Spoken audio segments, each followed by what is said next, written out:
நண்பர்கள் அனைவருக்கும் வணக்கம். எந்நேரம் வேணுமானாலும் ஒரு மிகப்பெரிய போர் மூளலாம். இப்போ ஈரானில் இருக்கக்கூடிய இந்தியன் எம்பசி என்ன சொல்லியிருக்கிறாங்கன்னா, இந்தியர்களே உடனடியாக ஈரானை விட்டு வெளியேறுங்க. என்ன வேலை நீங்கள் கிளம்ப முடியுமோ, நிலமார்க்கமாகவோ இல்லை விமான மார்க்கமாகவோ எப்படி கிளம்ப முடியுமோ டக்குன்னு வந்துட்டு கிளம்பிடுங்க அப்படின்னு ஒரு வார்னிங் விடுத்திருக்காங்க. ஸோ இந்தியன் எம்பசி ஈரானில் இருக்கிறவங்களே முக்கியமாக அப்படி சொல்லியிருக்கிறாங்கன்னா, கண்டிப்பாக அது சீரியஸாக நம்ம பார்க்க வேண்டிய ஒரு விஷயம். ஸோ ஒரு மிகப்பெரிய ஒரு ஆபத்து, ஒரு பெரிய போர் வருவதற்கான வாய்ப்பு மிகப்பெரிய லெவலில் இருக்குது. 2025 தான் பிரச்சனைன்னு போய்கிட்டு இருந்துச்சு. 2026க்குள்ளே வந்தாலும் மீண்டும் பிரச்சனையா? எனக்கு பர்சனலாக என்ன தோணுது அப்படின்னா, ட்ரம்ப் வந்ததுலேருந்து ரொம்ப ஒரு பதற்றமான குளோபல் சுச்சுவேஷன் வந்துட்டுருக்கு. போரை முடிப்பேன், அதை முடிப்பேன், இதை முடிப்பேன்னு சொல்லிட்டு வந்தார். ஆனால் எதுவும் முடியலை, புதுசாக ஸ்டார்ட் தான் ஆகிட்டு இருக்கு. ஏற்கனவே போன வருஷம் இதே மாதிரி தான் இஸ்ரேலும் அமெரிக்காவும் இணைஞ்சு ஈரானுக்கு அகேன்ஸ்டாக ஆப்ரேஷன் மிட்நைட் ஹேமர் பண்ணாங்க. ஸோ ஒரேடியாக அவங்களுடைய அப்ஜெக்டிவை முடிச்சுட்டு அந்த பிரச்சனையை முடிச்சிருந்தா பரவாயில்ல. திருப்பி அதையே ஒரு கண்டினியூஷன் மாதிரி இந்த வருஷம் அவங்க ஸ்டார்ட் பண்ணுறாங்க. இது எதுவுமே உலக அமைதிக்கு நல்லதில்லை. அமெரிக்கா அப்படி பெரிய அளவுக்கு படைகளை மொபிலைஸ் பண்ணிட்டு இருக்காங்க, மேசிவாக படைகளை கூச்சி வச்சிருக்கிறாங்க. இஸ்ரேலுக்கும் ஈரானுக்கும் பிரச்சனை வரப்போகுது நல்லா தெரியுது. இந்த நேரத்தில் நம்மளுடைய பிரைம் மினிஸ்டர் நரேந்திர மோடி அவர்கள் வரப்போகிற புதன்கிழமை இஸ்ரேல் போக போகிறாரு. 2 நாள் அவர் இஸ்ரேல் இருக்க போகிறாரு, புதன் வியாழன். ஸோ இப்படிப்பட்ட பதட்டமான சுச்சுவேஷனில் ஏன் நம்ம பிரைம் மினிஸ்டர் இஸ்ரேல் போகிறார் அப்படின்றதே ரொம்ப வியப்பாக வந்துட்டு இருக்கு. இன்னும் என்ன யோசிக்க தோணுதுன்னா, அப்போ கண்டிப்பாக பிரைம் மினிஸ்டரோட விசிட் முடிஞ்சதுக்கப்புறம் தான் ஒரு பிரச்சனை வரும். கண்டிப்பாக அவர் அங்கே இருக்கிற நேரத்தில் இஸ்ரேல் ஒரு பெரிய பிரச்சனையை ஸ்டார்ட் பண்ண மாட்டாங்க அப்படின்னு உறுதியாக சொல்லலாம். ஏன்னா நம்மளுடைய பிரைம் மினிஸ்டர் இஸ்ரேலினுடைய பார்லிமெண்ட் நெசட் அப்படின்னு சொல்லுவாங்க. ஸோ அதை அட்ரஸ் பண்ண போகிறாரு. ஸோ ஒரு முக்கியமான ஒரு ஈவெண்ட்டாக வந்துட்டு இருக்க போது அந்த நேரத்தில் இஸ்ரேல் ஒரு கான்ஃப்ளிக்ட் இனிஷியேட் பண்ண மாட்டாங்க. பண்ணால் ஈரான் ரிட்டாலியேட் பண்ணுவாங்க. நான் சொல்லவே தேவையில்லை. ஸோ நம்மளுடைய பிரைம் மினிஸ்டரோட விசிட்டும் ரொம்ப ரொம்ப முக்கியத்துவம் வாய்ந்ததாக இருக்குது. கடைசியாக 2017 அவர் இஸ்ரேலுக்கு போனார். இஸ்ரேலுக்கு போன ஒரே இந்தியன் பிரைம் மினிஸ்டர் மோடி அவர்கள் தான். அடுத்து இப்போ அவரோட செகண்ட் விசிட் இது. ஸோ அதை பற்றி நிறையா பேச்சு அடிபடுது, நிறைய விமர்சனங்கள் இருக்கு. விமர்சனம் என்ன அப்படின்னா, இஸ்ரேலுக்குள்ளே பொறுத்த வரைக்கும் பெஞ்சமின் நேத்தன்யாகு மீது நிறைய விமர்சனங்கள் இருக்குது. எதிர்கட்சிகள் அவர் நிறைய விஷயத்தில் விமர்சித்து இருக்காங்க. ஸோ இந்த நேரத்தில் மோடி அவர்களோட விசிட்டை நெத்தன்யாகு ஒரு டிஸ்ட்ராக்ஷன் மாதிரி கொண்டு போகிறாரு. அந்த நேரத்தில் முக்கியமான டிஃபென்ஸ் டீல்ஸ் அனௌன்ஸ் பண்ணுறது, அப்புறம் முக்கியமான அலையன்சஸ் ஃபார்ம் பண்ணுறது. ஸோ இதை பற்றி சொல்கிறதுனால மக்களை டீவியேட் பண்ணலாம் அப்படின்ற நோக்கத்தோட அவர் இது பிளான் பண்ணுறாரு அப்படின்ற மாதிரி சொல்கிறாங்க. முக்கியமான அலையன்ஸ் அப்படின்னா நெத்தன்யாகுவே சொல்லியிருக்கிறாரு, ஒரு ஹெக்ஸாகோனல் அலையன்ஸ் நான் ஃபார்ம் பண்ணுவேன் அப்படின்னு சொல்லியிருக்காரு. ஹெக்ஸாகோனல்லாம் 6லேருந்து 8 கண்ட்ரிஸ் அவர் ஒரு அலையன்ஸில் கொண்டு வர மாதிரி சொல்லியிருக்கிறாரு. முக்கியமாக ஒரு சில நாடுகள் ஒரு ரேடிக்கலைசேஷன் அடிப்படையில், அதாவது மதத்தின் அடிப்படையில் ஒரு கூட்டணி அமைச்சிட்டு இருக்கிறாங்க. அது இஸ்ரேலுக்கு எதிராக இருக்குது. அந்த நாட்டுக்கு எதிராக, அந்த நாடுகளுக்கு எதிராக ஒரு அலையன்ஸ் ஃபார்ம் பண்ணும் அப்படின்னு சொல்கிறாரு. அதாவது அவர் துருக்கியை தான் மறைமுகமாக பாயிண்ட் அவுட் பண்ணி சொல்கிறாரு. துருக்கி, அப்புறம் கத்தார், பாகிஸ்தான், அப்புறம் இந்த மாதிரி நாடுகள் பார்த்தீங்கன்னா மதத்தின் அடிப்படையில் ஒரு அலையன்ஸ் ஃபார்ம் பண்ணுற பிளான் இருக்குது. இஸ்லாமிக் நாட்டோ அதெல்லாம் நீங்கள் கேள்விப்பட்டிருப்பீங்க. ஸோ அதுக்கு அகெயின்ஸ்டாக துருக்கி, மெயினாக துருக்கியை மையமாக வச்சு கிரீஸ், இந்தியா, சைப்ரஸ், அப்புறம் இஸ்ரேல், யுனைடெட் அரப் எமிரேட்ஸ், இவங்கெல்லாம் ஒரு அலையன்ஸ் ஃபார்ம் பண்ணுற மாதிரி சொல்கிறாங்க. ஸோ அதை பற்றின முக்கியமான அனௌன்ஸ்மெண்ட் நம்மளுடைய பிரைம் மினிஸ்டர் இஸ்ரேலுக்கு போகிறப்போ வெளியாகும் அப்படின்னு சொல்கிறாங்க. இன்னொரு முக்கியமான விஷயம், இந்தியாவுக்கும் இஸ்ரேலுக்கும் இடையில மிகப்பெரிய ஒரு டிஃபென்ஸ் டீல், அதாவது மதர் ஆஃப் ஆல் டீல் அப்படின்னு கூட சொல்லலாம். இஸ்ரேலுக்கும் இந்தியாவுக்கும் இடையில ஏற்கனவே இருந்த டிஃபென்ஸ் டீலோட நிறைய முக்கியமான அறிவிப்புகள் வரலாம் அப்படின்னு எதிர்பார்க்கப்படுது. குறிப்பாக இஸ்ரேல் இந்தியாவுக்கு ஏர் லான்ச்டு பாலிஸ்டிக் மிசைலை ப்ரொவைட் பண்ணுவாங்க, அதுக்கான அந்த அப்ரூவல் கொடுப்பாங்க அப்படின்னு சொல்கிறாங்க. ஏர் லான்ச்டு பாலிஸ்டிக் மிசைலோடைய ரேஞ்ச் பார்த்தீங்கன்னா 800 கிலோமீட்டருக்கு மேலே இருக்க போகுது. பாலிஸ்டிக் மிசைலை பொறுத்த வரைக்கும் நம்ம சர்ஃபேஸ் டு சர்ஃபேஸ் மிசைல் தான் நம்ம லான்ச் பண்ணுவோம். ஆனால் ஒரு ஃபைட்டர் ஜெட்லேருந்தே ஒரு பெரிய தாக்கத்தை, ஒரு பெரிய அழிவை ஏற்படுத்தக்கூடிய ஒரு பாலிஸ்டிக் மிசைலை நம்ம இது வரைக்கும் இண்டெக்ட் பண்ணது கிடையாது. நம்மளுடைய ஃபைட்டர் ஜெட்டில் இருக்கிறது எல்லாமே பார்த்தீங்கன்னா பிரம்மோஸ் கூட க்ரூஸ் மிசைல் தான், அது பாலிஸ்டிக் மிசைல் கிடையாது. ஸோ அப்படிப்பட்ட ஒரு லாங் ரேஞ்ச் மிசைலை இஸ்ரேல் இந்தியாவுக்கு வழங்குவதற்கு டீப்பாக யோசிச்சு இருக்காங்க அப்படின்னு சொல்கிறாங்க. ஸோ இந்த மாதிரி நிறையா விஷயங்கள் இருக்குது நண்பர்களே. ஸோ நம்மளோட பிரைம் மினிஸ்டரோட விசிட்டை பற்றி நம்ம இன்னும் க்ளோஸாக நிறைய முக்கியமான விஷயங்கள் பார்க்கலாம். அது 25ஆம் தேதி ஸ்டார்ட் ஆக போகுது. அடுத்த முக்கியமான ஒரு டிஃபென்ஸ் நியூஸ்க்கு வர்றேன். ஜம்மு அண்ட் காஷ்மீரில் நம்மளுடைய இந்தியன் ஆர்மியோட ஒயிட் நைட் கார் யூனிட் மிகப்பெரிய ஒரு சம்பவத்தை பண்ணியிருக்கிறாங்க. அதை பற்றி தான் இப்போ விரிவாக பார்க்க போகிறோம். நேற்று கிஸ்த்வார் அப்படின்ற அந்த பகுதியில் நடந்த ஒரு என்கவுண்டரில் 3 ஜெய்ஷ் இ முகமது இயக்கத்தை சேர்ந்த பயங்கரவாதிகள், 3 பேரும் பாகிஸ்தானை சேர்ந்தவர்கள், பெரிய அளவுக்கு போர் பயிற்சி பெற்றவங்க. பாகிஸ்தான் அவங்க ட்ரெயின் பண்ணி அவங்கள 2024 இந்தியாவுக்குள்ளே அனுப்பிச்சி வச்சாங்க. ஸோ அந்த 3 பேர்த்தையும் நம்மளுடைய ஆர்மி சுட்டு கொண்டிருக்கிறாங்க. மிகப்பெரிய ஒரு ஆப்ரேஷனை பார்க்கப்படுது. ஸோ இந்த 3 பேரோட கூட்டாளிகள் இன்னும் ஒரு 4 பேரை ஏற்கனவே முன்னாடி என்கவுண்டர்ஸில் இந்தியன் ஆர்மி சுட்டு கொண்டுட்டாங்க.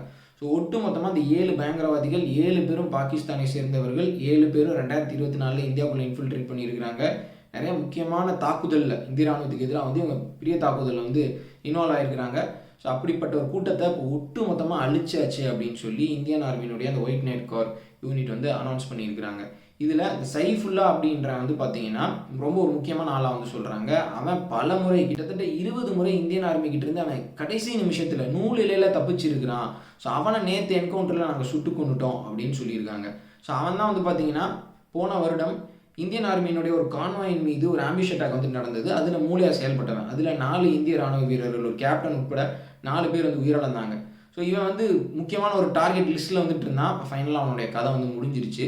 ஸோ இவங்க குரூப்பை ஒருத்தரை கூட விடாமல் காலி பண்ணணும் அப்படின்னு சொல்லிட்டு கடந்த 326 நாட்களாக இந்தியன் ஆர்மி வந்து பயங்கரமான ஒரு வேலையில் ஈடுபட்டிருக்காங்க. இதை வந்து ஒயிட் நைட் கார் யூனிட்டே வந்து என்ன சொல்லியிருக்கிறாங்க அப்படின்னா, மிகவும் கடுமையான பனி, மழை காலம், புவியெல்லாம் ரொம்ப மோசமாக இருக்கும், ரொம்ப ரஃப் டெரைன்ஸில் இத்தனை நாட்களாக இந்த பயங்கரவாதிகளை நாங்கள் தேடி பெரிய அளவுக்கு ஆப்ரேஷன்ஸில் வந்து நாங்கள் ஈடுபட்டு வந்துட்டு இருந்தோம்.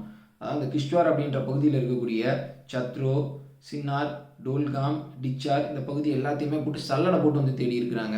ஏன்னா அந்த பயங்கரவாதிகள் வந்து தப்பிக்க விட்டுறக்கூடாது அப்படின்னு சொல்லிட்டு. ஸோ அவங்களுடைய அந்த விடாமுயற்சிக்கு பெரிய ஒரு ரிசல்ட் வந்து கிடச்சிருக்கு. இப்போ அந்த கடைசி 3 பயங்கரவாதிகளையும் சுட்டு கொண்டாச்சு. ஏன்னா என்ன சொல்லியிருக்கிறாங்க அப்படின்னா, எவ்வளோ பெரிய பயங்கரவாத கூட்டமாக இருந்தாலும் சரி, இந்திய ராணுவம் மிகப்பெரிய ஒரு மனோதிடத்தோட ஒரு பெரும் முயற்சியோட பயங்கரவாதிகளை அழிக்காமல் விட மாட்டாங்க. யாராக இருந்தாலும் எங்ககிட்ட கடைசியில் குண்டடிப்பட்டு தான் சாகணும் அப்படின்றத அவங்க தெளிவாக வந்து சொல்லியிருக்கிறாங்க. ஜெய்ஷ் இ முகமதினுடைய அந்த இயக்கத்துக்கு இது ஒரு மேஜர் ப்ளோ அப்படின்னே வந்து சொல்லலாம். இப்போ இதுக்கடுத்து திருப்பி ஒரு குரூப்பை பாகிஸ்தான் உள்ள அனுப்புவதற்கு முயற்சி பண்ணுவாங்க. இது ரிப்பீட்டடாக அவங்க செஞ்சுட்டு தான் இருக்கிறாங்க. ஸோ அப்படிப்பட்ட பாகிஸ்தானுக்கு இறுதியாக கண்டிப்பாக இந்தியா ஒரு பெரிய அழிவை கொடுத்தாகணும். அது நம்மளுடைய ஒரு ரெக்வஸ்ட்டு.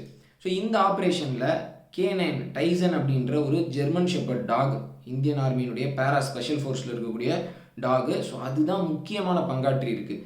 அந்த பயங்கரவாதிகள் இருக்கக்கூடிய இடத்த அதுதான் கண்டுபிடிச்சி அந்த இடத்த நோக்கி அது ஓடுறப்போ பயங்கரவாதிகள் வந்து சுட்டுருக்குறாங்க. ஸோ அப்போ தான் நம்மளுடைய இந்தியன் ஆர்மி வந்து அந்த இடத்த ஜீரோ இன் பண்ணியிருக்கிறாங்க. ஜீரோ இன்னா எக்ஸாக்டாக இந்த லொக்கேஷனில் தான் பயங்கரவாதிகள் இருக்கிறாங்க அப்படின்றத கடைசியில் ஃபிக்ஸ் பண்ணிவிட்டு அந்த இடத்து மேலே செம்மையான தாக்குதல் நிகழ்த்தியிருக்கிறாங்க. ஸோ K9 டைசன் வந்து குண்டடி காலில் வாங்கியிருக்கு. அதை தாண்டியும் அந்த பயங்கரவாதிகளை நோக்கி வந்து ஓடி இருக்கு. ஸோ அதுக்குள்ளேயே அந்த இடத்த வந்து சுக்குநூறாக்கி இந்திய ராணுவம் வந்து பயங்கரவாதிகளை முடிச்சு கட்டிட்டாங்க. சைஃபுல்லா வந்து தந்தூரி ஆகிட்டான் அப்படின்னு தான் வந்து சொல்லணும். ஸோ இவனுடைய அந்த ஒரு மரணம் இந்தியன் ஆர்மி சோல்ஜர்ஸ்க்கு வந்து ஒரு மிகப்பெரிய மகிழ்ச்சியை ஏற்படுத்தியிருக்கு, ஒரு பெரிய வெற்றியும் வந்து அவங்களுக்கு கொடுத்துருக்கு. என்னென்னா அவங்க கூட இருந்த சக இராணுவ வீரர்களை சுட்டு கொண்டவன் இவன். ஸோ அதுக்கு வந்து பழி தீர்த்துட்டோம் அப்படின்ற அந்த ஒரு பெருமூச்சை வந்து அவங்க விட்டுருக்காங்க. வந்து அவங்களுக்கு ஒரு மிகப்பெரிய ஒரு கொண்டாட்டமாக இருக்கும். ஏன்னா கடந்த ஒரு வருஷ காலம் இவங்க குரூப்பை தேடி தான் இந்தியன் ஆர்மி வந்து மிகப்பெரிய ஒரு ஆப்ரேஷன் வந்து ஈடுபட்டுருக்காங்க.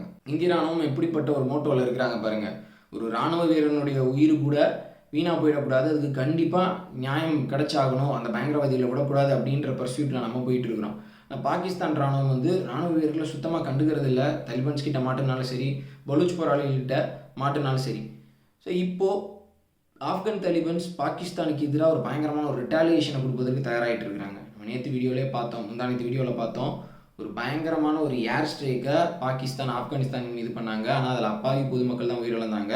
ஸோ ஆப்கான் கவர்மெண்ட் வந்து கண்டிப்பாக இதுக்கு ஒரு பெரிய பதிலடி நாங்கள் கொடுப்போம், சரியான நேரத்தில் கொடுப்போம் அப்படின்னு சொல்லியிருந்தாங்க. இப்போது ஆப்கானிஸ்தானுடைய இன்டீரியர் மினிஸ்டர், அதாவது ஹோம் மினிஸ்டர் ஹக்கானி என்ன சொல்லியிருக்கிறாருன்னா, எங்களுடைய மூத்தவர்கள் பெர்மிஷன் கொடுத்தாங்க அப்படின்னா நாங்கள் பாகிஸ்தான் பயங்கரமாக தாக்குவோம், பாகிஸ்தான் இருக்கிற இடமே தெரியாமல் வந்து அவங்க அழிஞ்சிருவாங்க. ஸோ அப்படிப்பட்ட ஒரு மனோநிலையில் வந்துட்டு நாங்கள் இருக்கிறோம், உத்தரவு வந்துருச்சுன்னா போதும் அப்படின்னு அவர் சொல்லியிருக்கிறார். ஏற்கனவே ஆப்கன் ஃபோர்ஸஸ் வந்து பார்த்திங்கன்னா அவங்களுடைய heavy weapons, artillery guns, anti aircraft guns இது எல்லாத்தையுமே பார்டருக்கு மொபிலைஸ் பண்ணிகிட்டு இருக்கிறாங்க. நிறையா தலிபான் சோல்ஜர்ஸ் வந்து பார்டருக்கு போயிட்டு இருக்காங்க. ஸோ இந்த முறை பயங்கரமான மோதல் ஏற்படுவதற்கான வாய்ப்பு இருக்குது. பாகிஸ்தானுக்கு ஒரு பெரிய இழப்பு ஏற்படுவதற்கான வாய்ப்பும் இருக்குது. ஏன்னா பாகிஸ்தான் ஆர்மி வந்து இப்போ டோட்டலாக ரொம்ப டிஸ்ஆர்கனைஸ்டாக இருக்கிறாங்க. அவங்களுக்கு ஆல்ரெடி கண்டினியூஸாக பெரிய இழப்பு ஏற்பட்டு வந்துட்டுருக்கு. இப்போ பாகிஸ்தான் ஆர்மி என்ன மோடுக்கு போயிட்டாங்க அப்படின்னா, என்னதான் ராணுவ வீரர்கள் நம்ம இழந்தாலும் அது வெளியே சொல்ல வேணாம், அந்த நியூஸ் அப்படியே வந்துட்டு நம்ம மூடி மறைச்சிடலாம், நம்ம வந்து ப்ரொபகேண்டாவில் ஜெயிச்சா போதும், ஆன்லைனில் ஜெயிச்சா போதும், வெளியே நியூஸ் கிட்ட வந்துட்டு நாங்கள் இத்தனை தலிபான்களில் வந்து நாங்கள் கொண்டோம், எங்களுடைய ராணுவ வீரர்கள் 4 பேர் தான் உயிரிழந்தாங்க அப்படி சொன்னால் போதும், வேலை சிம்பிளாக வந்துட்டு முடிஞ்சிடும். எத்தனை ராணுவ வீரர்கள் நம்ம சைடு உயிரிழந்தா என்ன அப்படின்ற அப்படிப்பட்ட ஒரு மனோநிலையில் தான் அசீம் முனீர் இருக்கிறாரு. அதுவும் அசீம் முனீருக்கு அகெயின்ஸ்டாக நிறைய பாகிஸ்தான் ஆர்மி ஜெனரல்ஸ் வந்து ஒரு போர்க்குடி உயர்த்தி இருக்கிறாங்க, ஒரு பெரிய சலசலப்பு அங்கே ஏற்பட்டிருக்கு அப்படின்னு வந்து சொல்கிறாங்க. ஸோ இப்போ ஆப்கானிஸ்தான் மீது பாகிஸ்தான் நடத்தின அந்த ஏர் ஸ்ட்ரைக்கில் நிறையா சிவிலியன்ஸ் உயிரிழந்திருக்கிறாங்க. இதற்கு கண்டனம் தெரிவித்த ஒரே நாடு இந்தியா மட்டும்தான். நம்மளுடைய ஃபாரின் மினிஸ்ட்ரி ஸ்போக்ஸ் பர்சன் என்ன சொல்லியிருக்கிறாங்க அப்படின்னா, ஒவ்வொரு முறையும் பாகிஸ்தான் அவங்களுக்குள்ளே இருக்கக்கூடிய அந்த தோல்வியை மறைப்பதற்காக, அவங்களுடைய இயலாமையை மறைப்பதற்காக அந்த பிரச்சனையை வந்துட்டு அப்படியே வெளிப்பக்கம் திருப்புறாங்க. ஸோ அப்படி தான் வந்து அவங்க ஆப்கானிஸ்தான் மீது இப்போ ஏர் ஸ்ட்ரைக் பண்ணியிருக்கிறாங்க. இதை நாங்கள் வன்மையாக கண்டிக்கிறோம். அதில் நிறைய அப்பாவி பொதுமக்கள் வந்து உயிரிழந்திருக்கிறாங்க. ரம்ஜான் டயத்தில் மக்கள் அதை செலிப்ரேட் பண்ணிட்டு இருக்கக்கூடிய அந்த நேரத்தில் ஆப்கானிஸ்தானுக்குள்ளே பாகிஸ்தான் இப்படிப்பட்ட ஒரு மோசமான செயலை வந்து செஞ்சுருக்கிறாங்க. ஆப்கானிஸ்தானுடைய இறையாண்மைக்கு என்றைக்குமே நாங்கள் சப்போர்ட் பண்ணுவோம் அப்படின்னு நம்மளுடைய ஃபாரின் மினிஸ்ட்ரி சொல்லியிருக்கிறாங்க. இது வேறு எந்த நாடும் சொல்லலை. ஸோ இந்தியாவுக்கும் ஆப்கானிஸ்தானுக்கும் இடையில் இருக்கக்கூடிய அந்த ரிலேஷன்ஷிப், அந்த ஸ்ட்ராட்டஜிக் அலைன்மெண்ட் எந்த அளவுக்கு க்ளோஸாக இருக்குது அப்படின்றத இதன் மூலமாக நம்ம தெரிஞ்சுக்கலாம். பாகிஸ்தான் இப்போ பயங்கரமான ஒரு ட்ராப்பில் இருக்கிறாங்க. இதனால் பெரிய அளவுக்கு பாதிக்கப்பட போகிறது யார் அப்படின்னா, அந்த நாட்டினுடைய மக்களும் கீழ்மட்ட லெவலில் இருக்கக்கூடிய அப்பாவி இராணுவ வீரர்களும் தான். ஸோ எப்படிப்பட்ட ஒரு நாடு இந்தியாவினுடைய அண்டை நாடாக இருக்குது பாருங்கள். ஸோ இதோட இந்த வீடியோ நான் முடிச்சுக்கிறேன் நண்பர்களே. முக்கியமான விஷயம் என்ன அப்படின்னா, நம்ம பிரைம் மினிஸ்டரோட இஸ்ரேல் விசிட்டு, அடுத்து ஆப்கானிஸ்தானுக்கும் பாகிஸ்தானுக்கும் இடையில் என்ன நடக்க போகுது, இந்த மாதிரியான விஷயங்கள் தான். ஸோ இதுக்கிடையில் பாகிஸ்தான் இந்தியாவுக்கு அவங்க ஏற்றுமதி பண்ணுற அந்த பயங்கரவாதத்தை கொஞ்சம் கூட வந்து நிப்பாட்டக்கூடாது, எப்படியாவது பயங்கரவாதிகளை உள்ள ஊடுருவ வச்சிடணும் அப்படின்னு ஏகப்பட்ட வேலைகளை செஞ்சுட்டு இருக்காங்க. ஏற்கனவே பாகிஸ்தானை சேர்ந்த பயங்கரவாதிகள் கிட்டத்தட்ட டசன் பயங்கரவாதிகள் ஜம்மு அண்ட் காஷ்மீரில் பதுங்கி இருக்கிறாங்க. அவங்களாம் பல மாதத்துக்கு முன்னாடி உள்ளே வந்துட்டாங்க அப்படின்னும் இந்தியன் ஆர்மி வந்து சொல்லியிருக்கிறாங்க. அவங்களையும் வந்து நம்ம தீவிரமாக தேடி வந்துட்டு இருக்கிறோம். ஸோ பாகிஸ்தான் 24/7 எதை தான் யோசிச்சு வந்துட்டு இருக்காங்க. பாகிஸ்தானுக்கு அவங்களுடைய பாஷையில் புரிகிற மாதிரி சொன்னால் தான் புரியும். ஸோ இந்தியா வந்து அடுத்து பாகிஸ்தானுக்கு அகேன்ஸ்டாக ஒரு பெரிய ஸ்டெப் எடுப்பாங்க அப்படின்னு நம்ம நம்புவோம். உங்களுடைய கருத்துக்களை மறக்காமல் கமெண்ட் செக்ஷனில் சொல்லுங்கள் நண்பர்களே. வீடியோ பார்த்தமைக்கு ரொம்ப நன்றி. சேனலை சப்ஸ்கிரைப் பண்ணாதான் மறக்காமல் சப்ஸ்கிரைப் பண்ணி பெல் ஐகானை கிளிக் பண்ணிக்கோங்க. ஜெய் ஹிந்த்.